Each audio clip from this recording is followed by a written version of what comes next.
Yeah, I love what you said about bringing this like healing approach to horn playing, because I think that in a lot of people's journeys, there's a lot of unmet fears and like doubts, and to approach what we do from the core of love, our whole person, I think changes so much in our relationship to what we do, and then the possibilities of how we can share that. Yeah, yeah. So I will just echo your intention, and I'm here for that. That's Victoria Knudtson, Assistant Principal, Utility Horn, and St. Louis Symphony. This first episode of the Holistic Horn podcast covers her story and the potent fertilizer her teacher nourished her growth with. We talk about Victoria's thoughts on phrasing as storytelling and an example from Mozart 4. We cover the difference between piano playing and vocal training and how they impact hornists, and an unbelievable story about magic in Japan and how we can get more in touch with the ineffable, both in ensembles and by ourselves. This inaugural episode is brought to you by my upcoming 3-month bootcamp, High Range Magic. If you're feeling defeated by the high range or just desiring more of it, more consistency, more power, more endurance, and a clear understanding of how to maintain and build your high range, watch my free masterclass linked below and book a free one-on-one consultation with me to see if you might be a good fit for High Range Magic. The next cohort starts January 2nd and is capped to 12 people, so slots are running out quickly. Get in touch if you want to get to a new paradigm in your horn playing once and for all and become a high range magician. And now, episode 1 with Victoria Knudtson. Welcome, Victoria. We first met in a few years ago, I think maybe 2015 or 2016. 2016. Yes, summer of 2016 in Bloomington. And you were still a student at Indiana and had incredible potential, just starting to shine out like radiant light. And That's so nice. yeah, at that point, I knew that you were something special. And since then, you've been overseas to Vienna, and here you are in St. Louis Symphony. Yes, yes. And this is my cat Finch. He will be along for our conversation. Yeah, it's been quite a journey from going into my junior year at IU Bloomington to here. It's been, so that's 6 years, almost 7. Yeah, Right? quite a lot can happen in that many years. But let's go back and start with how you came to the horn. Sure. What was that like when you first met the horn? Do you remember that first moment? Oh my goodness. It was intimidating, I'm not gonna lie. I actually did not find the horn by myself. I wanted to play the trumpet when I was in beginning band in 5th grade. And the sole reason for that was that I had friends in the trumpet section and I wanted to hang out with them. And there's always the instrument petting zoo where everyone gets to try the instruments. And I was asked by my teacher, my beginning band teacher, to try the French horn because she knew that I had some musical training. I played the piano early on and was in this Yamaha music school program, which actually is like a sort of like Suzuki, where there's a keyboard aspect to it and you learn how to read music. And then there's also a group playing aspect to it where you're playing piano with other people your age and your level. And there's a singing and solfege aspect as well to it. So a lot of vocal training and ear training involved in that. And she knew that because she knew my mom. And she she said, okay, well, the French horn, you need a really good ear and we need horn players. So just try this. And she set it in my lap. And I remember being able to I remember the feeling more than I remember the actual like relationship to the instrument first. I remember being able to make a sound and a pretty good one. Like I remember it was vibrating in the space, and it surprised me, and it surprised her, and it surprised everyone kind of who was like around. And I was like, ooh, okay. And she goes, okay, just give this a try for a year, and then if you don't like it, we'll reassess. But I ended up making a best friend in the section, Alicia Oh, Katz, and we were in band together all throughout school, and just like didn't quit. But then so I grew up in a very rural area where there was not a symphony orchestra for about 2 hours drive north or south. And so I was sort of in a desert when it came to classical music. My school was really small, did not have an orchestra program, but did have a band program. And so it took meeting someone fatefully, my first horn teacher, his name is Wayne Liu.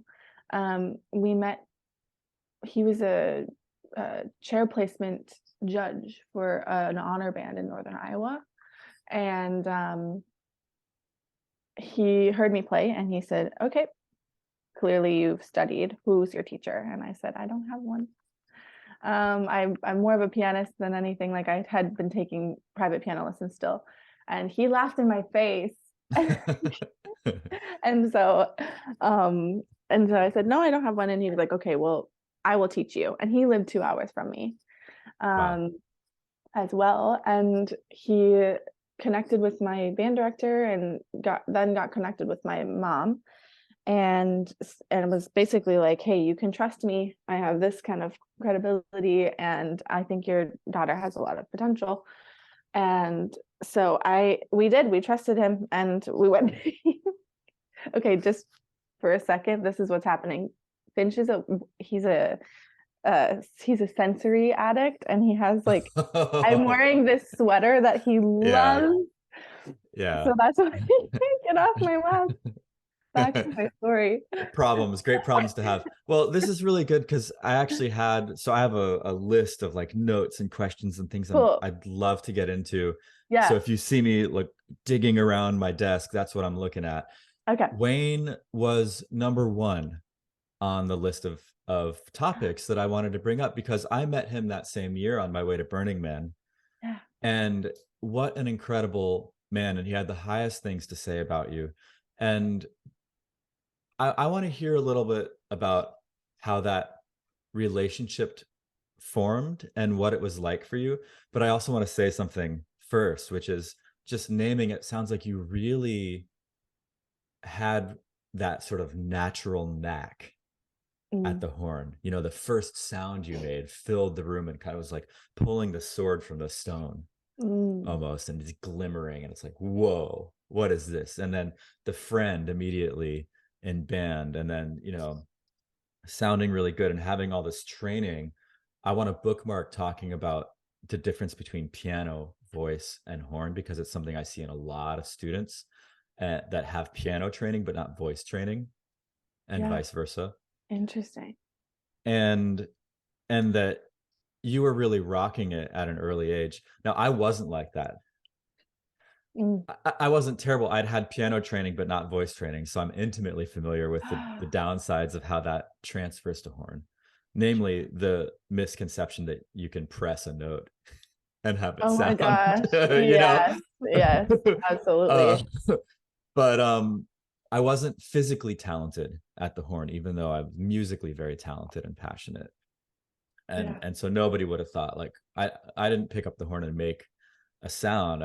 I picked up the horn and was like, how do I do this? It took me about a week to make a sound on the horn. Wow. Yeah.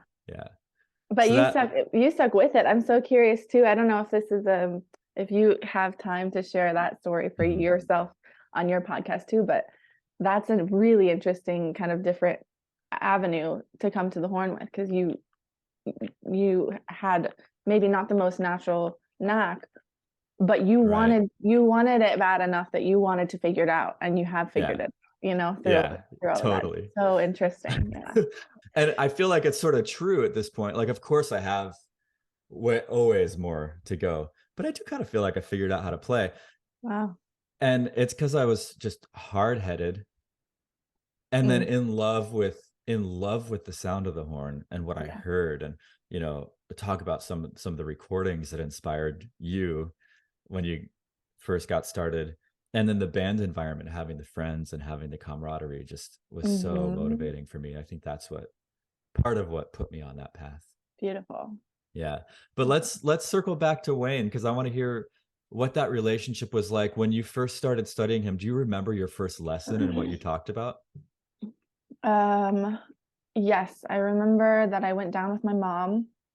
My mom drove me, and she was in on the lesson at least a little bit. I think the lesson lasted like 2 hours, Mm-hmm.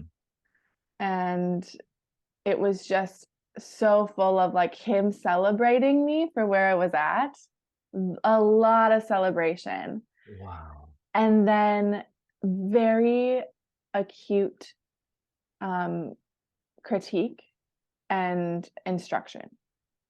Mm-hmm. For And example. for example, the famous twa twa of the horn and of most wind instruments and brass instruments, right? Like, Mm-hmm. um, that I, of course, came in maybe with a quality sound, but no sense of like line or how to blow through a line and play a Mm, phrase. mm, And so he would stop after a phrase and talk about where the phrase peak is and how each note before this peak of the phrase had to be leading to mm, it and then releasing it. There was mm. never there was I never got by playing a phrase without it having a peak. You Wow. know, like it was just phrasing and quality of sound from the onset. Did Um you apply that to fundamentals? I'm curious, in your scales and arpeggios, things like that. Yeah, yeah. And this is a big thing that Wayne still teaches is that he's a warm up all written out. And it's basically scalar, but you're going back to the core note each time. So you're going like if you're playing a C major scale, you're going from C to D, C to E, back to C to F, back to C to G. And each time you're going each time you phrase from the bottom note, it's always blowing through, always blowing through, always blowing Do through you to have the your top horn on note. you? No. I read that as I was logging in. I was like, we might do some horn playing. Okay. Do you want me to get it out? No, it's okay. Okay, maybe we can Next add them in time. later. Okay. Yeah. um yeah, just like core quality of sound, quality of sound, quality of sound, and phrasing just constantly in my ear. And then from the first lesson, Wayne had always had this, he has such a way of like inspiring. You know, I never left a lesson without dreaming of what my future could look like. Mm. Oh, that is incredible. Right? That is incredible. Wow. Yeah. So, I want to take a minute for that, yeah. because that touched my heart to think about. You said you never left a lesson without a vision of what your future could be like, a positive future vision. Yeah. Oh, Yeah. Powerful. yeah. Um, I yeah. also need to grieve that I actually would love to hear you play your horn, and I think I made the wrong judgment call. So if you want to go grab your horn, if it'll only take like 30 seconds, why Yeah. not? Okay, I'll Yeah. go grab it. I'll be All right right. back. Yeah. And I've got my horn too. So I haven't played a note yet today. I wonder if Tori hasn't played a note yet. We're going to keep the suspense. If it's her first note and my first note, we're going to see how our first notes are different. But something that I do before I play very often, this is a trick I learned from Andrew Bain, is called the reverse mouthpiece trick. You take the reverse mouthpiece and blow, and it's very easy. So I'm saying it's my first note of the day. I haven't played yet today. Have you Mine played yet too. today? No, All this right, is my great. first. So I thought it'd be fun if we could compare first notes. Okay. Have you ever played Zoom rock paper scissors? We'll see who goes first. All right. All All right. right, Is it rock, paper, scissors, shoot or just on three? rock paper scissors shoot. Okay. All right, Ready? 1, 2, 3. All All right. right, So you win. So I go first. that that sounds good. Right? Yeah, yeah. I get to Okay. choose. You go 1st. Okay. Um, anything in particular, like, or just my first notes? Yeah, what do you normally do? Yeah. Okay. I always start on middle C.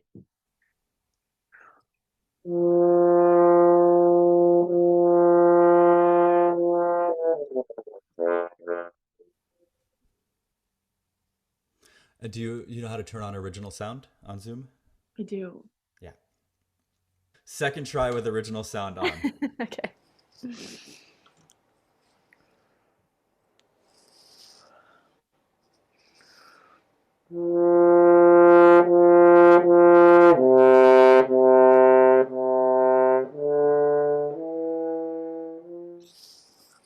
Something like Beautiful. that. Beautiful. Really mellow. My first notes oftentimes, if I'm feeling right now, I feel excited. I'm like a little caffeinated. I'm excited to be talking with you. I'm a little nervous to have my first notes come out on a podcast. And so what I do is I generally match the valence of my energy with what I play. So right now, the way I'm feeling is like this. Wow. Yes.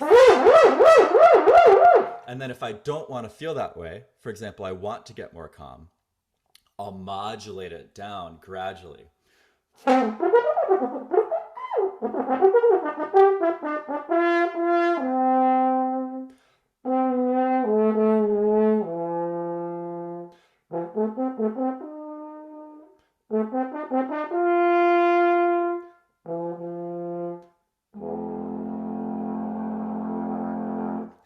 Wow, I love that. I love that you meet yourself where you're at exactly every single day. Mm-hmm. Mm-hmm. Beautiful. I do. I don't have a choice at this point.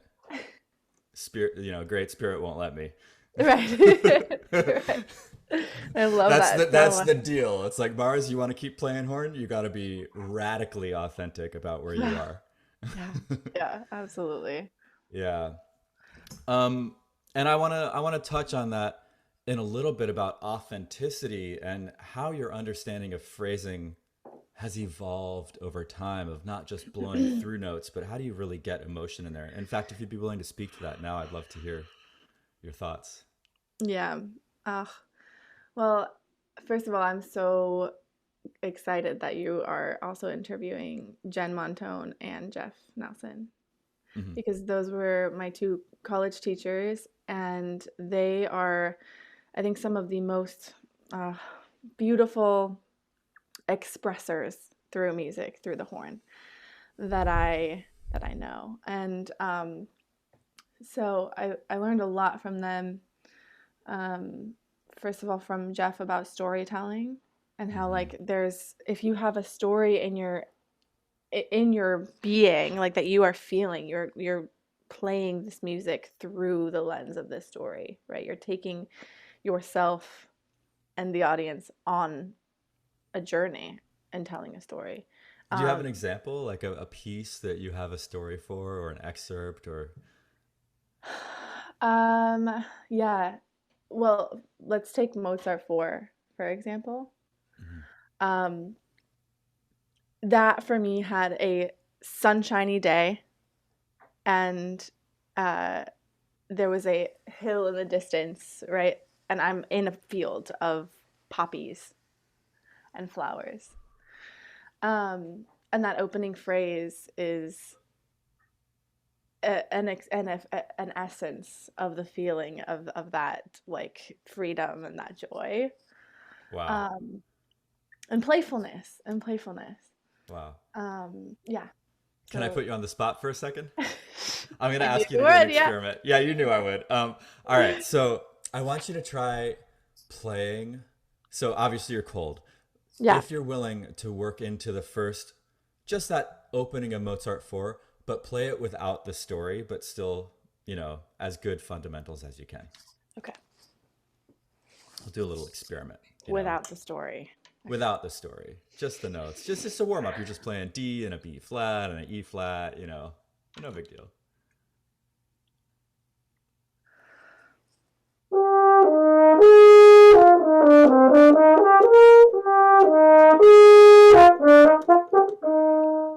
Yeah, beautiful. Well done.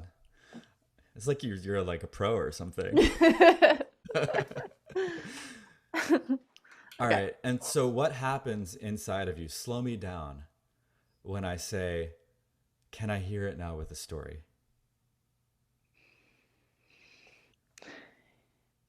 Yeah. So immediately I climb out of my brain into my body.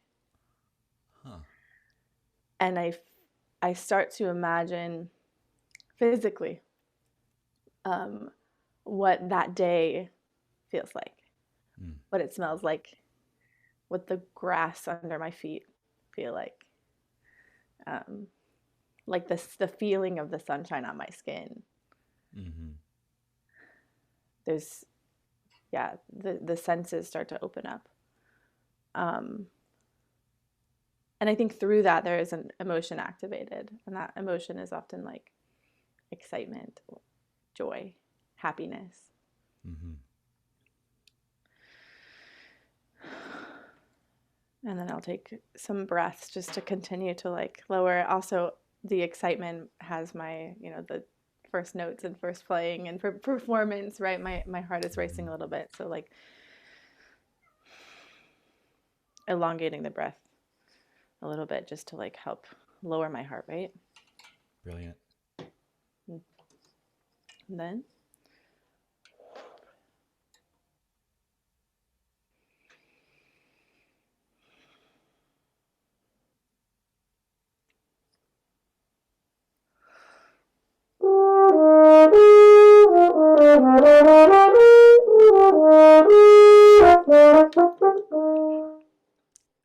Yeah.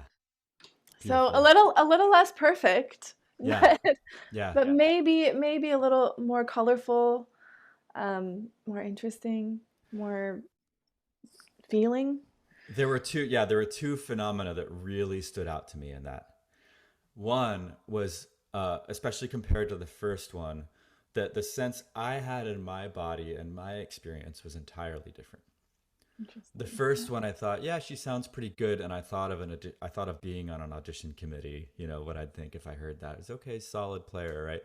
And then the second one, I was just like, it was a breath of fresh air. My body relaxed Mm, in hearing you. And then mm, also, I was wondering before you would play, often when I try to make these demonstrations, I also am slightly less accurate yeah. when I prioritize the music.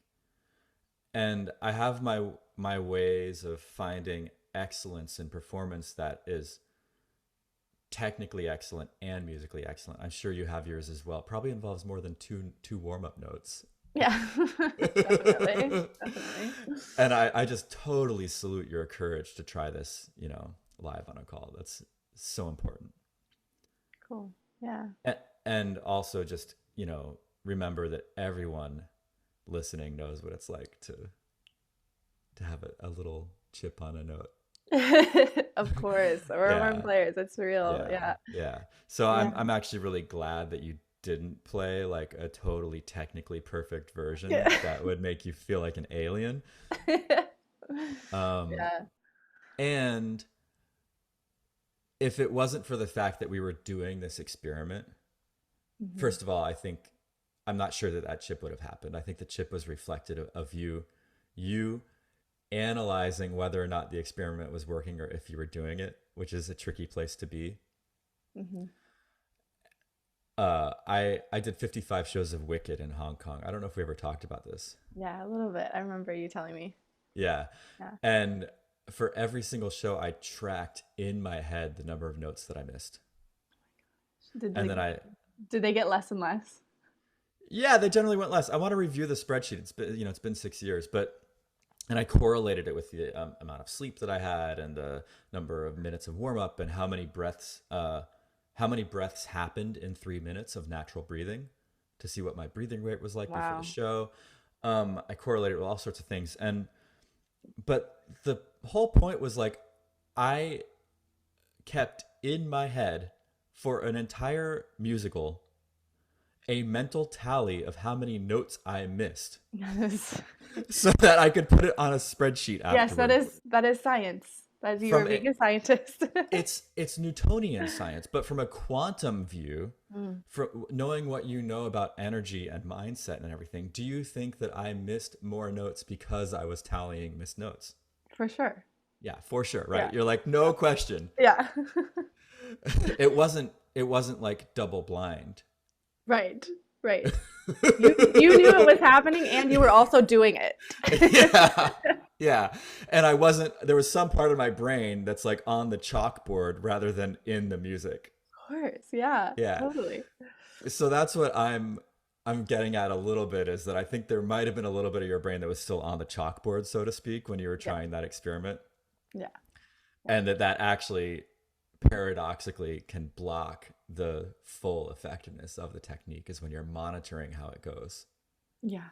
Yeah, absolutely. Absolutely. But I also want to touch on something that you mentioned, which is that even before I played any notes, you felt this difference in the atmosphere that was being set up. And I Hmm. find that really interesting because I remember at Curtis, in my grad school years, well, the, the first year of grad school, I feel like I was really starting to understand this like relationship between like my preparation, all the technical things, my musicality and expression and those things, and how to like in the moment meld those together and have them, work together. Oh my goodness. Woo! Bitch is excited. Yeah. Um, and we did a lot of mock auditions at Curtis, and I remember playing one for chair placement auditions for Curtis, and it was a real audition because there were results attached. So, and I remember like the feeling of playing that audition. I felt as present as I had ever felt in an audition. Like my focus, my playing, my energy were in the moment. Mm. Yeah. And that was a new feeling. Um, and it was successful for my standards at the time. We didn't have like first place, second place, whatever. I didn't win the audition. We didn't have wins, but um, I felt a success after that. And that was maybe one of my first times that I like left an audition and I was like, okay, that is how I play. Like Mm. um that's my best, you know. Beautiful. Yeah. And um in getting notes back from our teachers, I remember Jen saying that behind a screen, she could feel my energy. Yeah. She could feel my focus. Hmm. Which is something that like I don't know. It's so extra physical, it's so metaphysical that I think a lot of people don't maybe believe that this is like a thing, or it's hard to grasp. You can't like put you can't put your hands around it. But there is a reality in the energy around us and the energy that we create. Yeah. And I think that that has to do with how we focus and what we put our energy towards. So, and people feel that. People really do. Yeah. Let me ask you a couple follow-up questions on that. So I know that you were just, sounds like, recently certified in Reiki, Reiki and one. Reiki 1, congrats. I want to hear about that. But I want to first ask, how would someone who hasn't touched into that kind of sensing, what would you say to them? How would you advise them to experiment and get in touch with that? I think the first thing would be meditation. Okay. Um, explore meditation. I think that was my introduction to it. That and yoga and Hmm. mindful movement. Hmm. Um, I think that the two of those things went hand in hand because there's always a meditative portion to yoga and spiritual yoga, not just exercise yoga. Yeah. Um, yeah, because yeah, I think in that connection between like our true selves and how that manifests through our physicality and how we feel that, like our bodies are receptors and uh, what do you call it? Like magnifiers of of this energetic experience. And we get to feel sensations and feelings, because we have physical bodies and we have senses. um, and yeah, I think exploring, and even like in dance, even like freedom of movement, dance has been a really big exploration in energetics for me as well. Mm-hmm. I've been doing a lot of Latin dance, Ooh. and it's been so much fun, so much Yeah. fun. And just sort of like grounds me in my physical body, and also just there's an improvisational aspect to it, Yeah. right? And Yeah. Do you dance with your horn ever? I dance with my horn all the time. Like every time I'm playing my horn, I'm like dancing with my Yeah, music beautiful. to the point where on stage I have to like hone it down because I'm like Yeah. distracting the people Stay in the around chair, me. Tori. Stay in the Yes. chair. Feet flat on the floor. Okay. Yeah. Yeah, I'm always Yeah. doing a little I'm always doing a little dance. Same. Yeah. Yeah, Same. I know. I was playing Nutcracker the other day, and in Waltz the Flowers, I saw the oboist kind of, or one of the, dee-da, dee-da, dee-da, dee-da. She was bobbing her head left and right. I was like, that's my kind of person right there. Yes, absolutely. Um, I want to, if you feel complete with what you shared, I want to talk about energy and section playing. I actually think that's a way that folks who might not be going to the yoga studio or Mm. choosing to meditate can experience or start to play with energy. Sure. Yeah, I really love Yeah. that you're bringing that up. Yeah. Yeah, because there is, I know, especially having played second horn for a lot of my life, Hmm. that there is a something going on where you are reading the other person and the section together. Yeah. Can you speak to that and what in particular in St. Louis Symphony? Interesting. Yeah. Um, I'm actually having a memory lapse on the piece.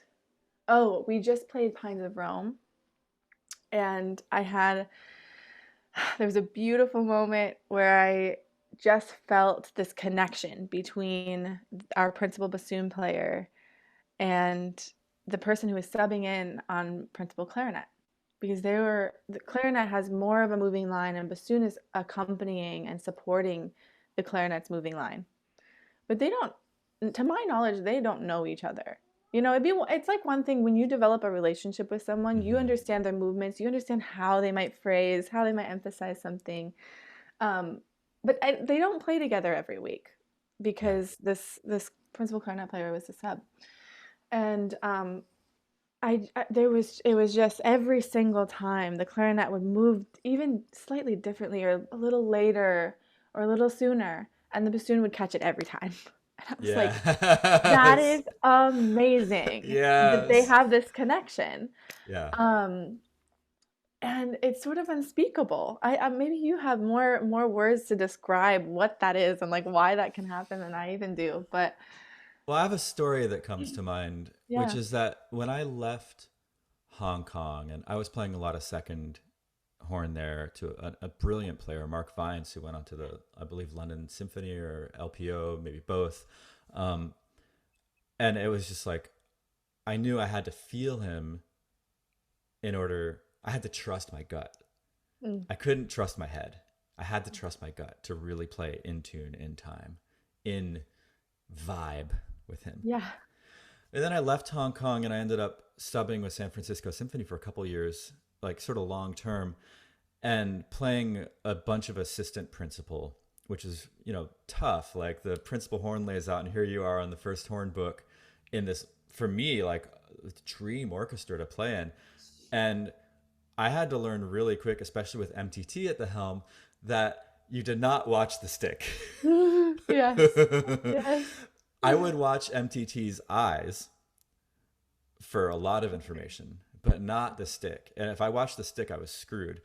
Huh. And even I would kind of get this like wide angle lens on the entire orchestra, not analyzing the concertmaster's bow movement, but just perceiving like the seaweed of the orchestra. visually and energetically in front of me, behind me, to the sides, the breathing, the sounds, the micro cues, more than you could possibly consciously focus on. But if you allow your conscious mind to get quiet and listen, then your unconscious knows exactly what to do, when to play, where the note's going to be, everything, you know? Yeah, Yeah. absolutely. Huh.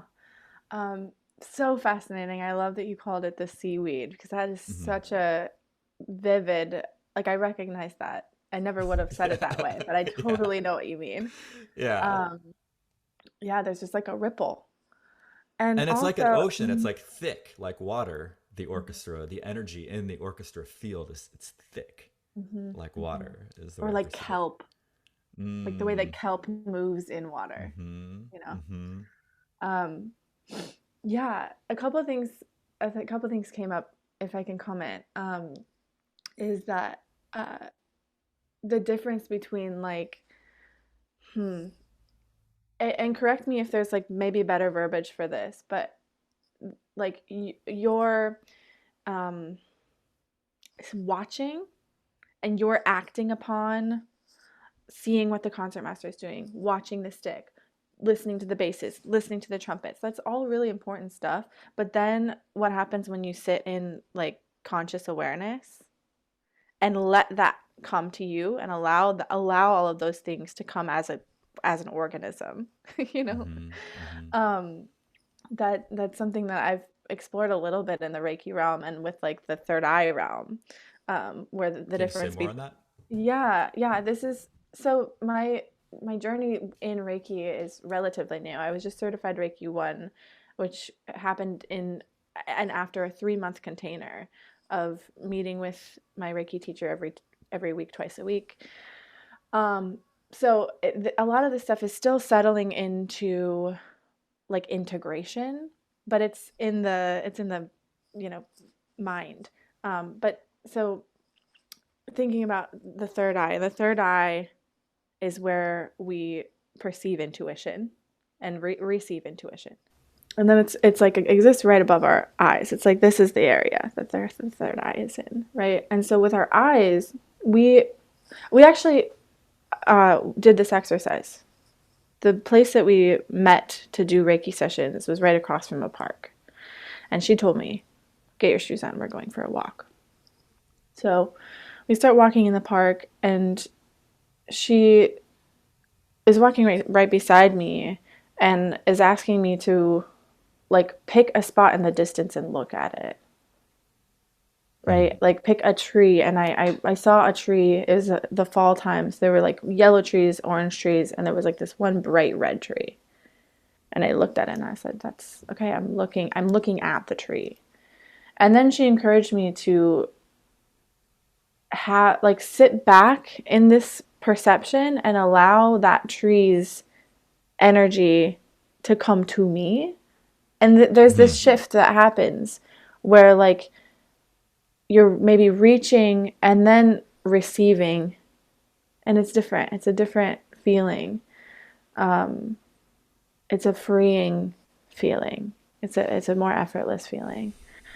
Um, and that is has been really liberating, even just to kind of like start to think about in just like everyday life, in my life, in Yeah. socializing, and then in music, and like how I perceive music, how I take things in. Moving from my analytical brain to the subconscious brain, and like what magic happens there. Yeah, so yeah, I wanted to just touch into that realm because there is a nuanced, I don't know, very special quality to sitting in conscious awareness and letting that come to you. Yeah, you said a word that I love, which is magic. Mm, Magic, magic. yeah. I've been running this boot camp recently called High Range Magic. Mm, That is really, I mean, the first talk that I give is what is magic? once people sign up, and really talk about what it's like to spell cast your way into new realities and talk a little bit about manifestation and energy and what we pull towards us and how we navigate quantum reality. And I'm curious what your thoughts are on that word magic and how it applies to horn playing, maybe too, if you can. Well, I just love, I love the word magic as a word. I love the, I don't know, the breadth, because magic, there's like so much that can't be explained in magic, and people love to explain magic away. Like, right? People love to be like, "Oh, you saw this magic trick. It had to be this, and this person did this to you at when you walked in the room at this time, which is why you experienced this magic." Can I tell a quick story about magic? Please. Okay. I had the great fortune of attending the Pacific Music Festival in Japan, and it was in the north of Japan in a region called Hokkaido. And there were so many special things about Japan, but one of these things was that the festival, the first half of the festival was led by European faculty, and the second half of the festival was led by American faculty. And so midway through the festival, the European faculty leaves, and they had a night where they just treated us. We had like a 2-hour all-you-can-eat meal and drinks and all of this stuff, and we were having a great time. And we wanted to keep having a good time, so we had one person in our group who was from the area originally, and she was like, "Okay, we'll go find another place." And so I was like, "I'm down, let's go." And I'm walking with a group of 11 other people, and I did not know where we were going at all. I thought, okay, maybe a bar, maybe we're going to see a show. I have no idea. And we get into like an elevator, and we keep stopping at floors, and then they're like, they don't have room for us, we have to keep going. And I'm like, we're only 12 people, like they don't have room for us? That's so funny. But I was just kind of following along, and then we finally got to a floor where the elevator opened up, and it was this tiny room with a half bar, like a half circle bar, and exactly 12 seats. So we all sit down. Yeah.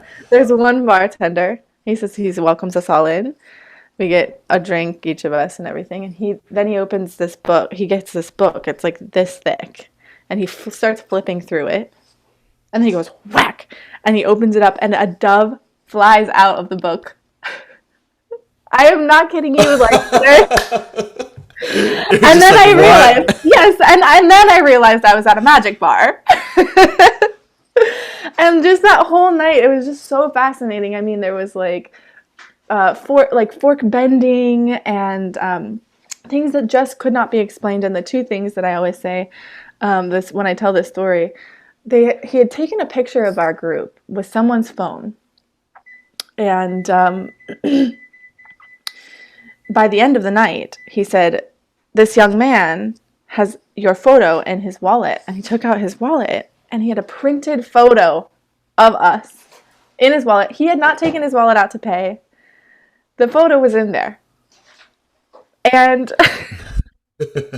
that's, how do you explain that? Someone can explain it and be like, "Oh, someone was like pickpocketing you, took your wallet out, like put a picture in there." There are those things that just, I don't know, can't be explained. And then another But one was like, yeah, go ahead. I just want to pause with that the value of inexplicability. There's this kind of underlying narrative in most of our mainstream culture that to be able to explain is a virtue, you know? And I just love what you articulated, that there's room for the inexplicable in our lives, and that actually connects very deeply with a sense of magic and a sense of wonder and awe. And most likely we're not ever going to be able to explain everything, and I think that's good.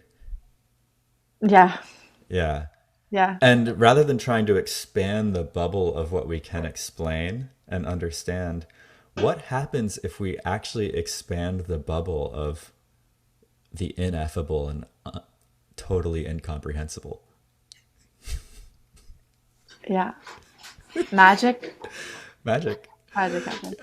You wanted to share something else, and then we'll Well, it was transition. just another quick story, a quick, I mean, magic trick, I guess. Is I I ended up having to unbutton my sleeve to find a sticker with the Queen of Spades card on my arm. Like I had everything buttoned up, just another like example of how like I physically like I did not. I wasn't there for that. I don't know how that happened, but Wow, that's that's wild. it's just yeah.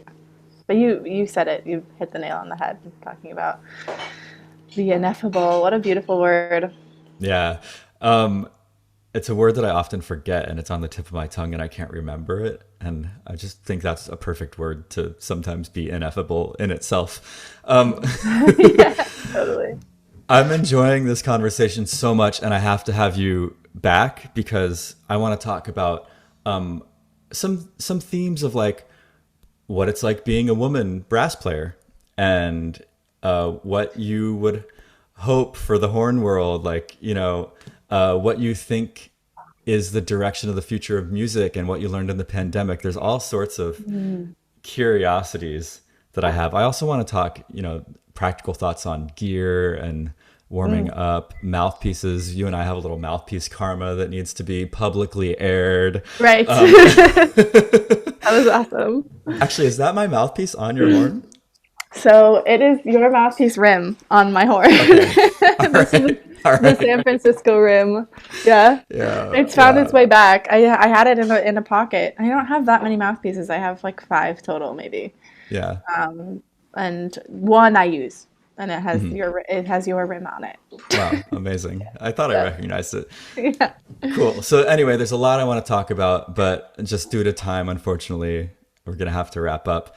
I'm going to ask you a couple just like rapid fire questions to close things out.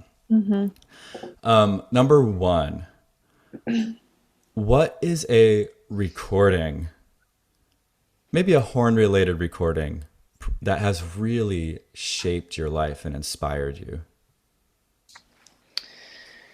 Oh, so many. To connect to something I was talking about earlier with Wayne. Wayne did a lot of burning of CDs and recordings for me. And this was Mahler 1 with Rostropovich and the National Symphony with Ted Thayer on principal horn. It was the first time I had heard Mahler 1, but there's also so much like, Yeah. yeah, grit and power and yeah. Yeah. Rostropovich 5 with the same band as well. That is a legendary recording. Yes, yes. Yeah. Yeah. Yeah. Cool. Is there a favorite exercise, foundational technical exercise that you regularly do that you find makes a really big difference in your skill and, Yeah. The Farkas routine and any path exercise, like any harmonic series exploration. Yeah. Yeah. Yeah. I feel like harmonic series is huge. Yeah. Not enough people understand that. Okay, cool. If Symphony went away and you were on a desert island with your horn, what would you play? If Symphony went away, and I had my horn on a desert island, I would make stuff up. Cool. Yeah. All right. Any favorite recent books or podcasts that have really fascinated you?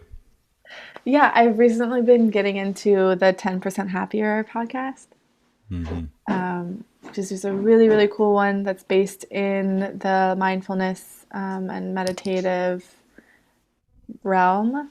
But they have a lot of really interesting people on there that they interview. And books All About Love by Bell Hooks. Beautiful. All right. And final question. Okay. If there was something that you wanted all horn players to know, kind of like a billboard that you could put on a billboard, what would you put on there? Oh my gosh. What would you put on there? What would I put on there? I would put anything is possible. Yeah. I will. Oh my gosh. I love that. And I will put something that you actually gave to me, which is a note that you wrote to yourself that said, there will always be doubts. Quickly, gracefully deal with them and live your destiny. Wow. I wrote that? You did! That's amazing. I don't Wow. know if that's word for word, but I definitely still have that note. There will always be doubts, but Yeah. bask in the possibility of living your dream. Wow. Yeah. That's powerful. Actually, Jen said something like that to me. Similarly, we were playing together. I was assisting on Scheherazade, and I'd had a really bad night. And I turned to her. I said, "I'm so sorry, Jen." And she was like, "Hey, you sounded great. There's a difference between feeling good and sounding good." Mm-hmm. And she said, "You sounded." I was like, "Oh, Yeah. Oh, that could be a okay, bill. That could be a billboard for sure. yeah." Yeah. Beautiful. Thank you so much. Is there anywhere that people can go to find out more about you if they want to study with you or anything like that? Yeah, find me on Instagram. I'm at Victoria_Laray, Laray, Victoria_Laray. Cool. I'll put a link to that in the notes as well. Thank you so much for coming on today. This is an absolute pleasure. Thank you. It's so good to see you and talk to you. I'll talk to you Yeah, again soon. same. All right. Happy holidays. Okay, you too. Bye. Bye.